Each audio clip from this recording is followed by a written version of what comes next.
Зөв сонголт подкаст тантай хамт. Сайн байцгаана уу шинэ өдрийн мэнд.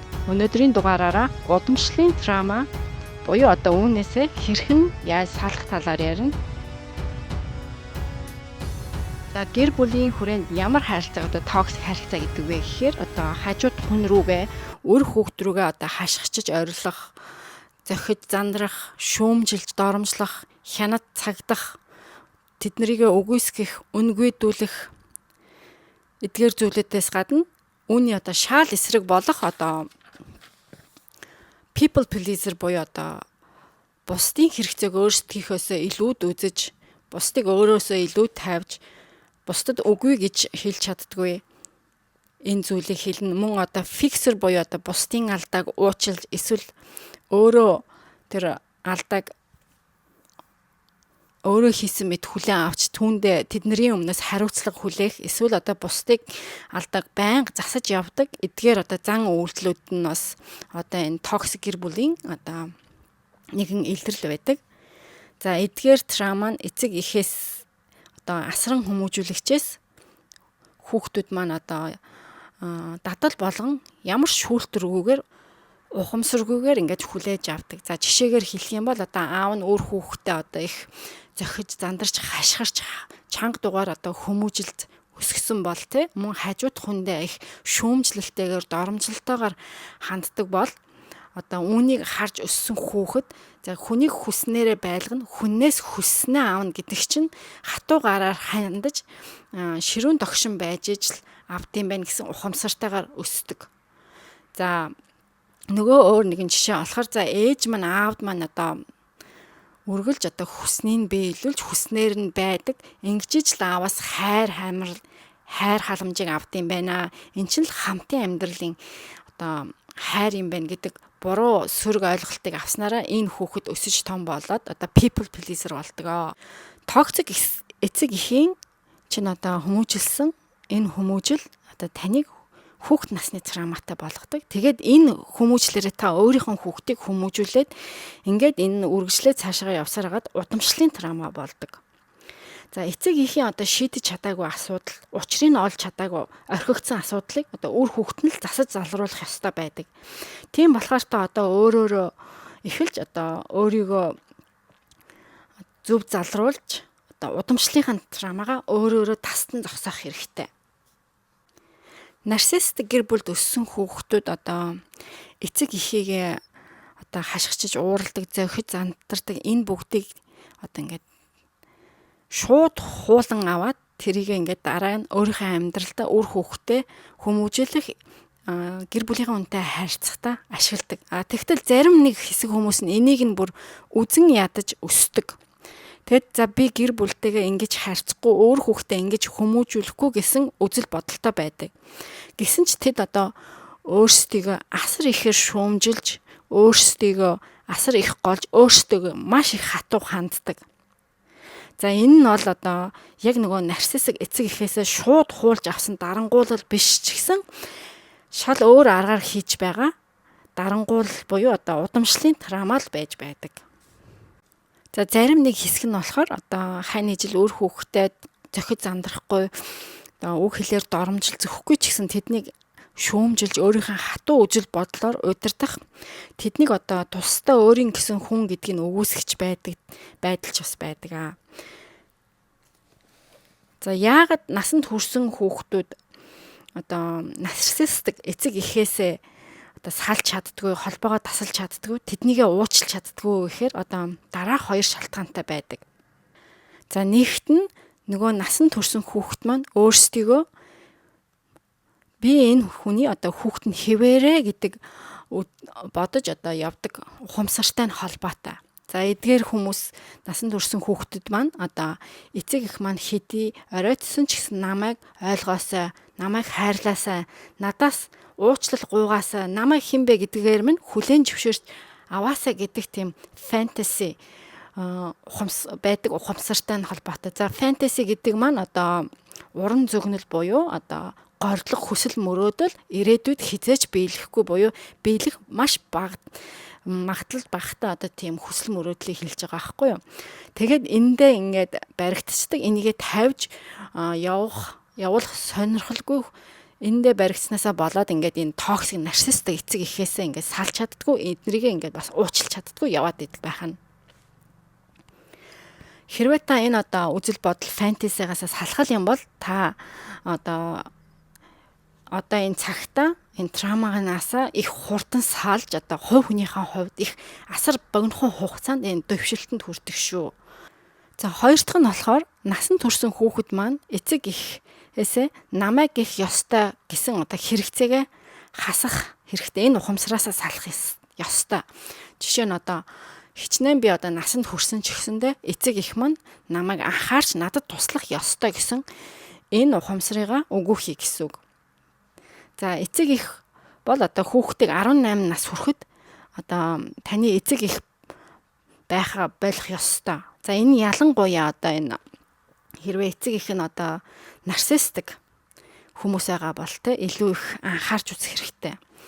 Одоо өөрөөр хэлбэл насан турсан хүүхэдтэй одоо заа сургах, өглөж загнах, өмнөөс нь шийдвэр гаргах, алхан тутмын одоо шалгах гэх мэт parenting те хүмүүжүүлэхээ сурган хүмүүжүүлэхээ байх хэрэгтэй.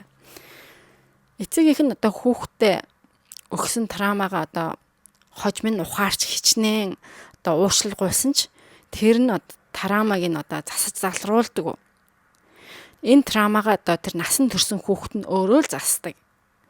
За тэгээд энэ насан турсан хүүхэд нь өөрийнхөө травмагаа засаж байна гэд эцэг эхтэр очиод ярилцаж тэднийг шөөмжлөд тэднийг ууралж гомдолж инглээгээд энэ одоо травмагийн засахт нь одоо тус болдгоо, харин ч одоо улам одоо сэтгэл зүйн гүн одоо дарамтанд улам унагадаг.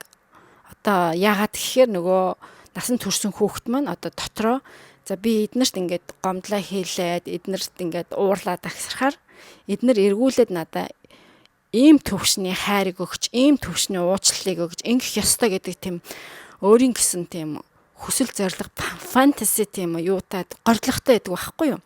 Тэгтэл нөгөө нарциссик эцэг эхээс нь хүсэлт нь хүрсэн тэр уучлал хайрыг өгч чадахгүй болохоор нөгөө хүүхэд насан турсан хүүхэд маань бүр эргээд нөгөөтгөө авч чадахгүй хичнээн өөрийнхөө сэтгэлээ ингээд гүнээсээ уудлаад гарахад нөгөөтг нь өгч чадхаар улам их ингээд одоо сэтгэлийн гүндээ шарах авдаг. Одоо өөрөөр хэлбэл одоо тийм нөө шигддэг элс байдаг шүү дээ. Тэн дээр ингээд хүн ойчиж унчаад сандраад ингээд улам их хөдөлгөөн хийх тусам нөгөө элс нь улам доошоо ингээд татаад ингээд доошоо живдэг тийм шигддэг элс байдс. Яг тэрэн шиг ийм байдалд ордог. За энэний оронд одоо энэний өмнөх дугаараар хүүхэд насны травмагаа хэрхэн тайлах тухай бүр тусгаалan дугаар бэлдсэн байгаа. Тэмдэглэл буюу одоо бичиглийн аргаар яаж травмагаа тайлах уу гэсэн тэр дугаарыг олж үзээрэй. Бидэнд аз жаргалтай хүүхэд насаа эргүүлж авах боломж бий юу? Боломж байгаа. Үүнд хизээч оройтно гэж байхгүй. Тэгвэл яаж энэ аз жаргалтай хүүхэд насыг олж авах вэ? За үүний тулд өөрсдөө чинь нэг асуулт асууя. Хамгийн сүүлд та хизээ хүүхэд байхаа болсон бэ? За энэ асуултанд хариулаарай. Магадгүй энэ асуултанд та эцэг эхийн гэрээсээ нүүж гараад эсвэл хин нэгэнтэй гэр бүл болоод эсвэл үр хүүхэдтэй болоод бис хүүхэд байхаа болсон гэж хариулж магадгүй. За тэгвэл дахиад нэг асуулт асуухад таны дотоод зүрх сэтгэл чинь хизээ хүүхэд байхаа болсон бэ? За үүнд хариул да. Магадгүй энэ асуултанд та хизээч үгүй гэж ихэнх нь хариулж байгаах. Эсвэл заримд нь ямар хариулт өгөхөө мэдэхгүй байгаа бах. Тэгэхээр одоо аз жаргалтай хүүхэд насаа олж авахын тулд эхлээд та миний хүүхэд нас өнгөрсөн. Одоо би хүүхэд биш гэдгийг хүлээн зөвшөөр. Тэгээд дотоод хүүхэд нас хүүхдийн ухамсар гэдэг сэтгэл зүрх маань бол хизээч үгүй болдгүй. Энэ нь бол байд гэдгийг хүлээн зөвшөөр. Тэгээд дотоод хүүхэд насныхаа травмагаа эхлээд оншилж мэд яг юунаас болоод травма аваад байна. Тэгээд үнийг эмчил. Тэгээд одоо дотоод хүүхдийнхаа одоо ухамсарыг одоо энэ байгаа насанд хүрсэн ухамсараасаа ялгаж салгаж сурах хэрэгтэй. Тэгээд өөрийнхөө одоо хүүхэд насныхаа эцэг их нь бол өөрөөр хэлбэл өөрийгөө та хүмүүжүүлэх хэрэгтэй. Өөрийгөө та энэ насанд хүрсэн одоо энэ зөв ухамсараараа эргэж очиод хүүхэд насныхаа тэр буруу ухамсарыг за энэ шүүлтүргүүгээр авсан эцэг эхээсээ дадал болгож авсан энэ ухамсар чинь буруу, наатаха одоо арилга, зөв ухамсар, зөв дадал зуршил энийг суулга гэдэг энэ зүйлийг хийж өөрийгөө та өөрийнхөө эцэг их нь болж өөрийгөө ингэж хүмүүжүүлснээр та өөрийнхөө хүүхэд насны аз жаргалыг эргэж олж авнаа.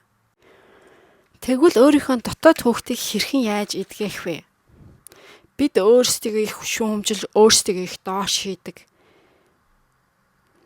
Энэ нь бол одоо таны дотоод хүүхэд чинь таны нэгэн зүйл хийхийг хүсэж байгаа хэрэг байгаа аахгүй. Тэгтэл бид нар дотоод хүүхэд маань биднээс юу хүсэж байгааг мэддэггүй. Ингээд ирэхээр л эн чинь асуудал болж байгаа аахгүй юу? Таны одоо 7 настай ч бай, 18 настай ч бай насандаа олж авсан тэр хүүхэд насны траума чинь таны нарсан төрсэн амьдрал ухамсарт чинь асар их одоо нөлөөлж байдаг. За нэгэн асуулт асууя л да. За та өөрийгөө их шүүмжлээд, өөрийгөө их доош хийгээд байна. Та тэгвэл яг хэнийг илүү шүүмжлээд байна гэд асууя.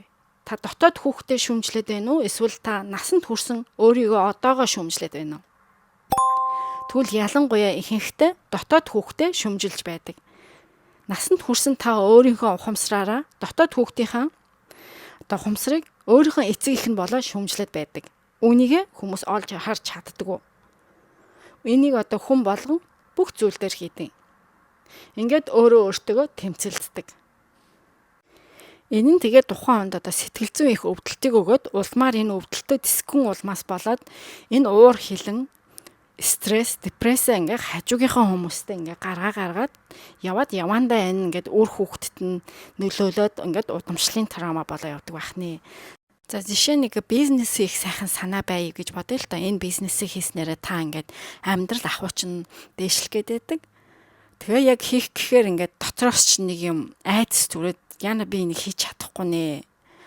Шатчул яана, дампуурчул яана гэд бодоод байдаг. Тэгэхээр нөгөө бизнес хий гэдэг санаа чинь болохоор насан туршсан хүний чинь ухамсар байгаа аахгүй юу? Энэ ухамсар чинь энийг хийснээр амжилтанд хүрнэ гэдгээ мэдээд байдаг. Тэгтэл дотроос чинь зулгаагаад байгаа тэр айдас чинь хүүхэд насанд чинь бий болсон траума. Ягаад гэвэл таныг жоохон хүүхэд байх үед чинь гэрээ чинь гişүүд эцэг их чинь чамд юу н хийж чаддаг юм байд юм уу? Чи амар бүтлэхгүй юм аа. Манай гэрч юу н бизнес хийгээд амжилтанд хүрч исэн хүн байхгүй гэсэн эдгээр ийм сүрэг бодол ухамсарууд нь ингээд таныг ингээ хоошин татаад байдаг. Ингээд нөгөө насан туршсан ухамсар чинь би станараа юу ч хийсэн хийгээд зориглож чадахгүй ингээд та өөрийгөө ингээд голоод өөрийгөө ингээд шүүмжлээ яваад байдаг бахны. За тэгвэл яагаад ийм болчихваа гэхээр дараах 3 үндсэн шалтгаан байна. За нэгт нь та баг байхаасаа эхлүүлээд одоо өөртөө үнэнч байж чаддгүй, өөрийгөө хуурдаг. За хоёрт нь болохоор өөрийгөө хуурч одоо хиймэл төгс төгөлдөр дүрийг эсгэж маск өмсөж байдгаас болоод. За гуравт нь болохоор тухайн гэр бүлийн одоо хүрээнд дадал болсон сөрөг хэв маягийг одоо ухамсаруугаар хүлээж авч түүнийг дагаж явдгаас болоод.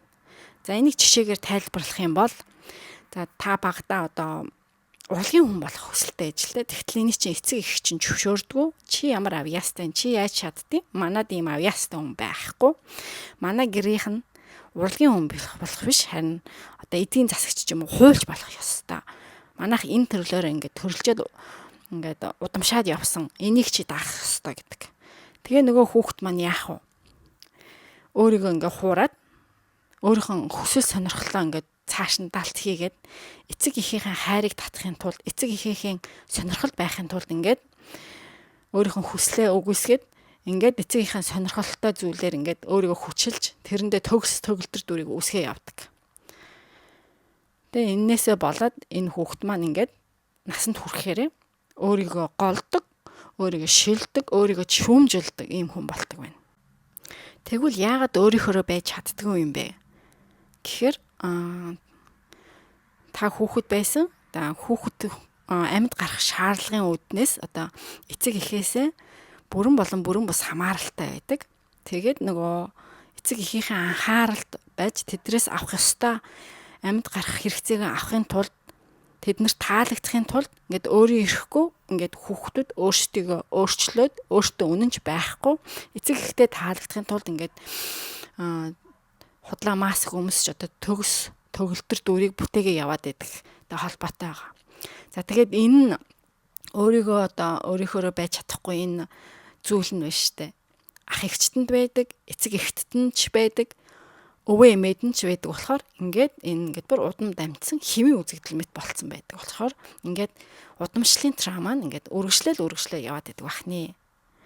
За бидний зарим нь одоо би хичнээн өөрийгөө ингээд шүүмжилж голдог ч гэсэндээ эцэг эх шигээ ингээд хажуудах хүнээс шүүмжилт доромжилдаг уу, үр хүүхдэд зодож нүддэг уу, энүүгээрээ би тэдрээс эрс ялгаатай. Би тэдрээс хамаагүй дээр заримдаа би өөрийгөө ингэ шүүмжилж голдог нь энэ намайг амжилтанд хүрэхэд хүргэдэг гэж өөрийгөө өмөрдөг. Тэгтэл энэ нь бол яг үнэндээ бол өөрийгөө одоо тэр чигт нь үнэнгээр одоо үнэлж өөрийнхөө аутентик байгаа шинж биш. Энэ нь одоо нэг талаараа бол эцэг эхийнхээ алдааг одоо ингээд давтаад явж байгаа хэрэг гэсэн үг. Тэгэхээр одоо дүгнээд хэлэхэд өөрийнхөө дотоод хүүхдийг яаж эдгэх юм бэ гэхээр хүүхд насныхаа травмагаа таньж мэдээд тэгээд өөрийнхөө төгөлтөр бишийг хүлээн зөвшөөрөөд өөрийгөө одоо өөртөө жинхэнэ үннээр одоо хайрцах хэрэгтэй. Би хинбэ гэдгээрээ байх ёстой. За тэгээд өөрийнхөө байж ингээд гэр бүл ямар нэгэн асуудал гарахад одоо үүндээ уцаарлаад уурлаад эсвэл мансууруулах бодис арх дарсан дурлаа тэрийг уугаад эсвэл хит их шопондоод мөрөөдөө тоглоом дурлаад эсвэл одоо гэрдээ тогтохгүй гарч яваад байгаа бол эн чинь өөрийнхөө байх бишээ. Эн чинь одоо нөгөө травманда хариу үйлдэл хийж байгаа таны нөгөө цухтах уу үзэлцэх үү гэдгийг чинь илрэл ахгүй. Нэг ёсондоо өөрийнхөө травма сэтгэл өвдөлтөөсөө зүхтаж байгаа. Тэрнээсээ одоо салах гэж байгаа нэгэн орлого шүү. Гэхдээ энэ нь бол хамгийн буруу үйлдэл орлого гэдгийг бас салгаж ялгаж ойлгоорой. За тэгвэл энэ токсик эцэг их гэр бүлтэйгээ яаж харилцах вэ? Энэ гэр бүлийнхаа нөгөө дадал болсон сүрэг дэг журам заягаас өөрийгөө яаж таслах вэ? За үүний тулд дараах 3 зүйлийг хийх хэрэгтэй. Нэгт нь болохоор та тэдний одоо балчир хүүхэд нь байхаа бол. За насан туршсан хүүхэд эцэг эхийнхээ гэрт очиход тэднийг өөрийнхөө нөгөө балчир хүүхэд гэдгээр харж харьцдаг. Нөгөө насан туршсан хүүхэд нь тэр дүрдээ ордог. Ингээд хэд их бие биенээсээ харилцан хамааралтай ингээд зууралтаад ингээд асуудал үүсэж явдаг. Тэгээ тэдэнтэйгээ одоо уулзах, уулзрах одоо цаг хугацаа орон зайгаа ингээд тодорхой хэмжээгээр хязгаарлах хэрэгтэй. За хоёрт нь болохоор эцэг эхээ байгаагаар нь одоо хүлээж зөвшөөр. За энэ хүмүүсийг одоо намайг ойлгоно, намайг хэн гэдгээр минь зөвшөөрнө, намайг сонсно, намайг уучлна гэдэг тийм гордлогоо хай. Тэднийг өөрчлөгдөн гэж битгий хүлээ. За жишээ нь хэрв эцэг эх маань намайг ингээд шүүмжлээд байдгүй бол би эднэртэй бас ингээд аятайхан харьцаж чадна штэ. Эцэг эхийгэл би өөрчлөгдөхийг хүлээгээд байна. Тэгвэл би ч гэсэн аятайхан байж чадна гэд. За энэ нь бас яг эхнэр нөхөр хоёрын хамтын харилцаан дээр бас яг адилхан байдаг. Хин нэгээ одоо өөрчлөгдөхийг хүлээгээд байдаг. Тэгвэл яг бодит үн дээр хинч өөрчлөгдөхгүй. Зүгээр байгаагаар нь хүлээж ав. Харин энийхэн оронд одоо хамтын ямар шинэ харилцааг бий болгож хоорондоо харьцах вэ гэдгээ олж ав. Таны одоо урдын хуучин харилцаа чинь одоо ажиллахгүй болохгүй байгаа учраас одоо хүртэл ингээд амьдралд чинь асуудал гараад одоо эцэг эхтэйгээч хажууд хүнтэйгээч ингээд асуудалтай байгаа нь учир нь байхгүй. Тийм болохоор шинэ харилцааг бий болгох хэрэгтэй.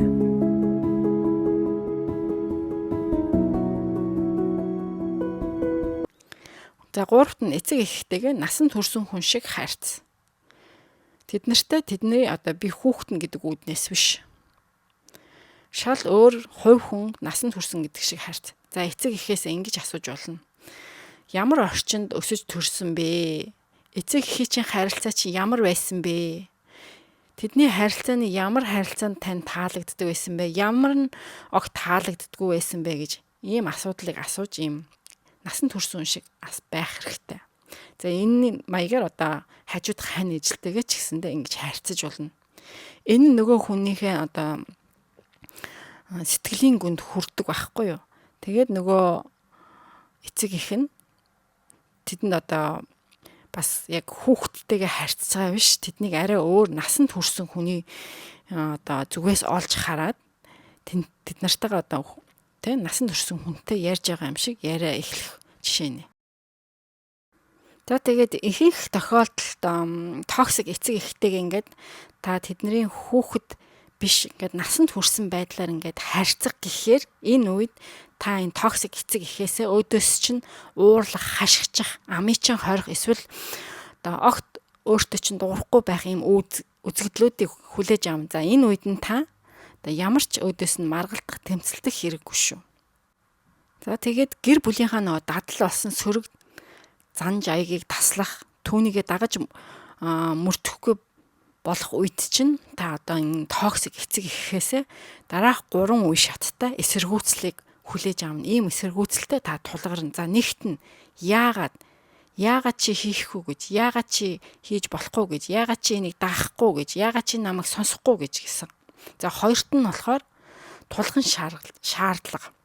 За чи энийг хийх ёстой, чи энийг даах ёстой. Бид нар удмаараа энийг хийсэн.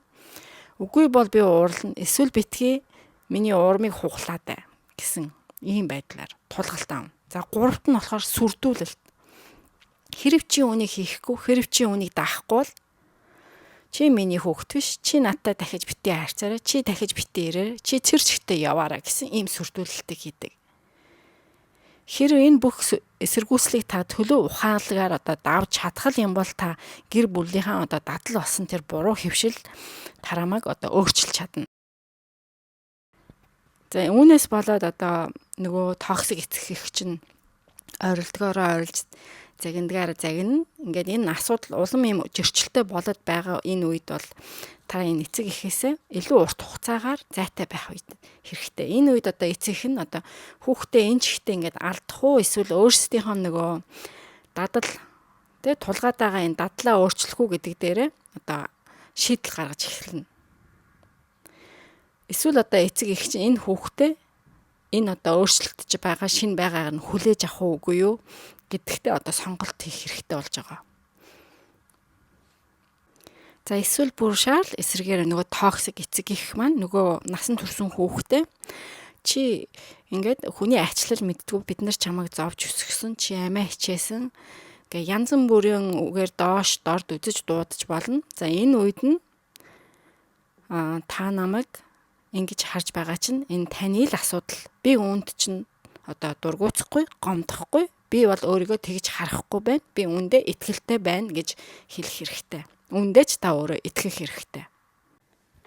За эцэст нь дүгнээд хэлэхэд одоо эхлээд одоо хэл хязгаараа тогтоох хэрэгтэй. Энэ токсик эцэг эхтэйгээ яаж харилцах уу? За тэгээд эдгээр хүмүүсийг хинбэ гэдгийг байгаагаар нь хүлээн зөвшөөр, хоорондын одоо харилцаагаа шинчил, хуучин харилцаагаа тасалж хай. За тэгээ гэр бүлийн одоо anxiety буюу төгшөөрийг олж хар. За энэ юу гэдэг вэ гэхээр одоо альва асуудлыг яаж шийдэж гин, хэн хэтрүүлж харж асуудлыг шийдэж гин. За хэн амгалан ширүүн байдлаар хандж гин, хэн нь эсвэл одоо энийг огт тоохгүй дууга хураасан байдлаар хандж байна гэдгийг олж харах хэрэгтэй. За мөн одоо өөрийнхөө би хинбэ гэдгээ одоо гэр бүлийнхэн хэн байх ёстой гэдэг шаардлагаас тасалж харах хэрэгтэй. Жишээ нь би бол би, та бол та гэдэг ийм утгаар одоо олж харах хэрэгтэй. За тэгээд хитрхи их тийм caring буюу одоо тийм асарсан ийм байх шаардлагагүй. Энэ нь бол үйл ажиллагааны алдагдал байдаг. Ягаад гэвэл нөгөө токсик эцэг эх чинь таны сэтгэл хөдлөл, таны сэтгэл өвдөлтийг үл хайхран одоо ингэж өөрийнхөө хэрэгцээ эмошнгоо амар гаргадаг учраас энэ дээрээ та хязгаар тавих хэрэгтэй. Ягаад тэгэхээр нөгөө эцэг эх чинь үргэлж хүүхдээ өмчлөдөг байхгүй юу? Миний хүүхд бол миний өмч. Энэ бодол нь эднэрээс хизээс салдгүй учраас энэ бүгдийг одоо насанд хүрсэн одоо хүүхдийн зүгээс хийх хэрэгтэй. Хүүхд насныхаа тараамаага таньж мэдээж эмчлээд тэгээд нөгөө буруу хүүхд насны ухамсарчин суусан тэр амьдралын зарчмыг зөв ухамсараар ингэж өөрчлөөд ирэхээр аяндаа таны одоо амьдралыг харах өнцөгч нь өөрчлөгдөнө. Ингээд ирэхээр та одоо удамшлын травмаагаараа өөрөөрөө ингээд таслан зогсож чаднаа. За ингээд тухлан цууж цагийг хамтдаа өнгөрөөсөнд баярлалаа. Ингээд дараагийн дугаар хүртлээр баяртай бүгдэнд нь амжилт хүсье.